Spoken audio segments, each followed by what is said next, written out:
Hello guys, അപ്പം നമ്മുടെ upcycling മൾട്ടിവേഴ്സിൻ്റെ മറ്റൊരു വീഡിയോയിലേക്ക് എല്ലാവർക്കും സ്വാഗതം. അപ്പം നമ്മളിവിടെ എന്താ ചെയ്യാൻ പോകുന്നതെന്ന് വെച്ചാൽ എൻ്റെ ഈ പ്ലാന്റഡ് അക്വേറിയം കുറച്ച് മെസ്സി ആയായിരുന്നു. അപ്പോൾ മൊത്തവും പായലൊക്കെ പിടിച്ച് കുളമായിരുന്നു. അപ്പം നമ്മളതൊന്ന് മൊത്തം മാറ്റാൻ പോവുകയാണ്, പുതിയ ലുക്ക് കൊടുക്കാൻ പോകണം. അപ്പോൾ ആദ്യമേ ഞാൻ എൻ്റെ സൈഫൺ യൂസ് ചെയ്ത് കുറച്ച് വെള്ളമൊക്കെ എടുത്ത് മാറ്റി. എന്നിട്ട് നമ്മൾ എന്ത് ചെയ്യുന്നു വെച്ച് കഴിഞ്ഞാൽ കുറച്ച് ഈ കൊഞ്ചും ഞാൻ ഉദ്ദേശിച്ച ഷ്രിമ്പ് കേട്ടോ, ഷ്രിമ്പിനെയും മീനെല്ലാം പയ്യെ മാറ്റി അവന്മാരെന്നെ കുറേ ഓടിച്ച് വലിച്ച് ഞാൻ അവസാനം മടുത്തുപോയി. സത്യം പറഞ്ഞാൽ അങ്ങനെ ഇട്ട് ഓടിച്ച് പരിപ്പിളക്കി എന്ന് പറയാൻ. എന്നിട്ട് ഞാനെല്ലാം എടുത്തിട്ട് പിന്നെ നൈസായിട്ട് എൻ്റെ ഡ്രിഫ്റ്റ് വുഡും കല്ലുകളെല്ലാം മാറ്റി. പിന്നെ പ്ലാന്റ്സ് എല്ലാം അതിൻ്റെ വേര് പോകാണ്ട് നമ്മൾ റീയൂസ് ചെയ്യാൻ പറ്റുമോ നോക്കാൻ വേണ്ടി എടുത്തു. അപ്പോൾ ഇതാണ് അവസാനം എല്ലാം അതിനകത്തുണ്ടായിരുന്ന സാധനങ്ങൾ. അപ്പോൾ നമ്മൾ എന്താ ചെയ്യുന്നത് വെച്ചാൽ ഇത് കണക്റ്റഡ് ആയിട്ട് പുല്ലുകൾ ഉണ്ട്. അപ്പം അത് എന്താ ചെയ്യുന്നതെന്ന് വെച്ച് കഴിഞ്ഞാൽ നമ്മൾ ഫ്രഷ് ആയിട്ടുള്ള സാധനം വെക്കുന്നുള്ളൂ. ഈ പുല്ലിൻ്റെ ആ ഒരു ഇതിൽ കണ്ടാൽ നിങ്ങൾക്ക് മനസ്സിലാവും മൊത്തം പായൽ പിടിച്ചിരിക്കുന്നത്. അപ്പോൾ അത് മൊത്തം കളഞ്ഞിട്ട് പായലില്ലാത്ത സാധനം മാത്രം നമ്മൾ എടുക്കാൻ പോവുകയാണ്. അപ്പോൾ ഒന്നൊന്നായിട്ടെല്ലാം ക്ലീൻ ചെയ്തെടുത്തിട്ട് പിന്നെ നമ്മൾ പയ്യെ പ്ലാന്റിങ് തുടങ്ങി കേട്ടോ. അപ്പോൾ ആദ്യമേ പഴയ അതിനകത്തുണ്ടായിരുന്ന മണ്ണ് ഞാൻ ഇട്ടു, പിന്നെ കുറച്ച് അക്വേറിയം സോയിൽ ഇട്ടു. എന്നിട്ട് അതിന് മണ്ടേ നമ്മൾ ഡ്രിഫ്റ്റ് വുഡ് വെക്കാൻ പോവുകയാണ് കേട്ടോ. അപ്പോൾ അത് പല രീതിക്ക് വെച്ച് നോക്കണം, നിങ്ങൾക്ക് അത് ഇഷ്ടപ്പെടുന്നതെന്നുള്ള രീതിയിൽ പിന്നെ അത് ഫിക്സ് ചെയ്യുക എന്നുള്ളതാണ്. അപ്പോൾ എന്താ ഞാൻ ഇങ്ങനെ വെച്ചു. പിന്നെ ഓരോ കല്ലെടുത്ത് വെക്കുന്നതിന് മുന്നേ ഞാൻ ഒരു സേഫ്റ്റിക്ക് എന്താ ചെയ്യണമെന്ന് വെച്ച് കഴിഞ്ഞാൽ ആ പഴയ വെറ്റായിട്ടുള്ള മണലില്ലേ അതങ്ങ് ഇച്ചിരി ഒന്ന് സ്പ്രെഡ് ചെയ്തിട്ട് അതിന് മണ്ടയിലാണ് കല്ല് വെക്കുന്നത്. എന്നിട്ട് ഞാൻ കല്ല് ഇവിടെ അവിടെയും വെച്ച് ഈ വേരില്ലേ ഈ ഡ്രിഫ്റ്റ് വുഡ് കുറച്ചൊന്ന് സ്റ്റേബിളാക്കിയിട്ട് നമ്മൾ എന്താ ചെയ്യുന്നപ്പോഴത്തേക്കും എൻ്റെ കയ്യിലൊരു ഹാങ് ഓൺ ഫിൽറ്റർ ഉണ്ട്. അത് കൂടാണ്ട് ഞാനൊരു വേറൊരു ഫിൽറ്റർ സ്വന്തമായിട്ട് ബിൽഡ് ചെയ്ത് കുറച്ചും കൂടെ പ്യൂരിഫിക്കേഷൻസ് മറ്റേ അമോണിയ എല്ലാം മാറ്റാൻ വേണ്ടിയുള്ള ഒരു പരിപാടി ട്രൈ ചെയ്യാന്നുള്ളതാണ്. അപ്പോൾ ഡ്രിഫ്റ്റ് വുഡ് എല്ലാം ആഡ് ചെയ്തു.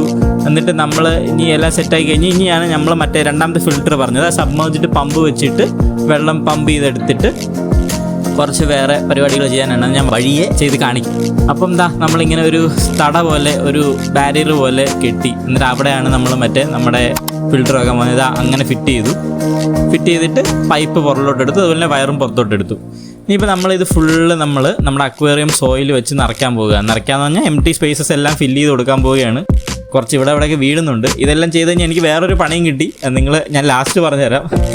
അപ്പോൾ നമ്മൾ ആദ്യമേ ഇതെല്ലാം ഓൺലൈൻ മേടിച്ചതായിരുന്നു കേട്ടോ. ഞാൻ റേറ്റ് നോക്കി ഓൺലൈൻ മേടിച്ചാണ്. പിന്നെ ലോക്കൽ ഷോപ്പിൽ നിന്ന് ഇച്ചിരി കൂടെ ചെറിയ തരിയുള്ള ഈ അക്വേറിയം സോയിലും കൂടെ മേടിച്ചിട്ടുണ്ടായി.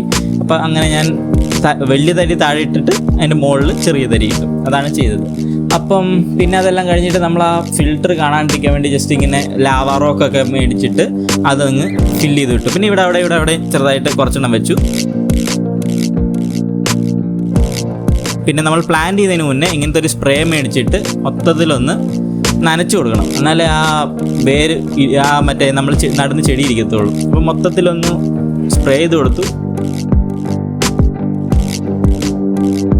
എന്നിട്ട് ഞാൻ എന്ത് ചെയ്യുന്നു വെച്ച് കഴിഞ്ഞാൽ ഇങ്ങനത്തെ ഒരു എലഫൻറ്റ് ഗ്ലൂ എടുത്തിട്ടുണ്ട്. അത് നമ്മൾ പ്ലാന്റ്സ് മരത്തൊട്ടിക്കാനാണ് കേട്ടോ. പിന്നെ ഇത് ഞാൻ കുറച്ച് അല്ലാണ്ട് പർച്ചേസ് ചെയ്തതാണ്. അപ്പോൾ അതിനകത്ത് അഴുകിപ്പോയ ഇലകളെല്ലാം നൈസായിട്ട് കട്ട് ചെയ്ത് കളഞ്ഞു. പുറത്തെടുത്തിട്ട് ഓരോന്നായിട്ട് സെപ്പറേറ്റ് ചെയ്തിട്ട് വേരുകൾക്ക് ഡാമേജ് വരാണ്ട് സൂക്ഷിക്കണം, അല്ലെ അത് ചീഞ്ഞ് പോകാൻ ചാൻസ് ഉണ്ട്.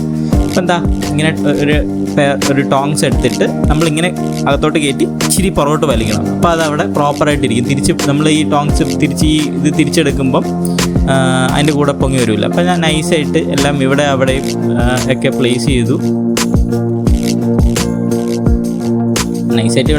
ഡെൻസായിട്ട് ചെയ്യാനായിരുന്നു പ്ലാൻ. പറ്റുന്ന പോലെയൊക്കെ ഡെൻസായിട്ട് ചെയ്തു. പായൽ മാക്സിമം ഒഴിവാക്കാൻ വേണ്ടി പഴയ സാധനം കുറേ കളയേണ്ടി വന്നു. പിന്നെ എല്ലാം ചെയ്ത് വെള്ളം ഒഴിക്കുന്ന വീഡിയോ എടുക്കാൻ പറ്റില്ല. അത് ജസ്റ്റ് ഒരു പ്ലാസ്റ്റിക് ഷീറ്റ് ഒഴിച്ചിട്ട് അതിന് മുകളിൽ ഒഴിക്കാനും ചെയ്യുന്നത്. അത് വിട്ടുപോയി. അപ്പോൾ ഇതാണ് നമ്മുടെ ഫൈനൽ ഔട്ട്. അപ്പോൾ അത്രയേ ഉള്ളൂ guys. Thanks for watching. Keep supporting. By.